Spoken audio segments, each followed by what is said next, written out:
પૂર્વ કચ્છના ભચાઉમાં પોલીસ પર કાર ચડાવી દેવાના પ્રયાસ મામલે મહિલા પોલીસકર્મી નીતા ચૌધરીની મુશ્કેલીમાં ફરી વધારો થયો છે। પોલીસે સેશન કોર્ટમાં અરજી કરતા સેશન કોર્ટે નીતા ચૌધરીના જામીન રદ કર્યા છે। પોલીસ હવે ફરી નીતા ચૌધરીની અટકાયત કરશે। મહત્વનું છે કે ભચાઉ પોલીસે તેની સામે હત્યાના પ્રયાસનો ગુનો નોંધ્યા બાદ નીચલી કોર્ટમાંથી જામીન પર છુટકારો થયો હતો। જો કે આ આદેશની સામે પોલીસે સેશન કોર્ટમાં અરજી કરી હતી।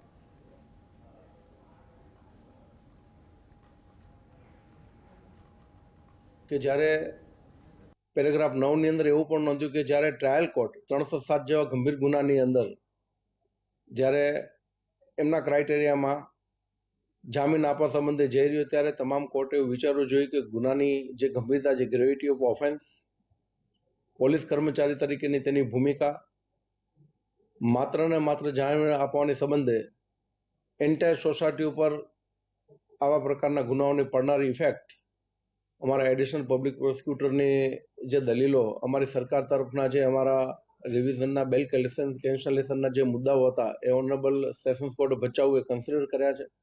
અને આજે JMFC court, additional chief judicial magistrate court Bhachau દ્વારા 307ના ગુનામાં નીતાબેન વસણભાઈ ચૌધરીને જે જામીન આપવામાં આવ્યા તે જામીનનો ઓર્ડર રદ કર્યો છે। પોલીસ એજન્સીને એમને અરેસ્ટ કરવાનો પણ હુકમ કર્યો છે। એટલે ઓનરેબલ કોર્ટે સમાજના હિતમાં જે પ્રકારનો ચુકાદો આપવો જોઈએ એવો નામદાર ભચાઉ સેશન્સ કોર્ટે ખૂબ જ એક દાખલારૂપ ચુકાદો આજે આપ્યો છે અને જેની એન્ટાયર ઇફેક્ટ સમાજમાં પડશે એવી અમારું